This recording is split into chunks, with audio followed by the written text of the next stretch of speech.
నమస్కారం ఈటీవీ 360కి స్వాగతం. ముందుగా ప్రధానాంశాలు. విజయవాడను ముంచెత్తుతున్న వర్షాలు. మొగల్రాజపురంలో కొండ చర్యలు విరిగిపడి 2 మృతి.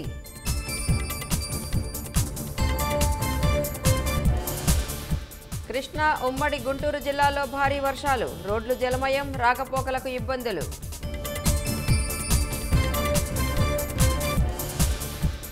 వర్షాలపై మంత్రులు అధికారులతో ముఖ్యమంత్రి సమీక్ష. తాగునీరు, ఆహారం కలుషితం కాకుండా చూడాలని ఆదేశం. రాష్ట్ర వ్యాప్తంగా జోరుగా పింఛన్ల పంపిణీ. ఇంటింటికి వెళ్లి అందజేసిన ప్రజాప్రతినిధులు, ఉద్యోగులు. వర్షాలున్న ప్రాంతాల్లో పింఛన్ల పంపిణీకి ప్రభుత్వం వెసులుబాటు. వచ్చే 1-2 రోజుల్లో పూర్తి చేయొచ్చని సూచన. రష్యాపై రాకెట్లతో విరుచుకుపడిన ఉక్రెయిన్. 5 దుర్మరణం, 37 మందికి గాయాలు. యుఎస్ ఓపెన్లో నోవాక్ జకోవిచ్ పరాజయం. 3వ రౌండ్లో అలెక్సీ పాపరిన్ చేతిలో ఓటమి.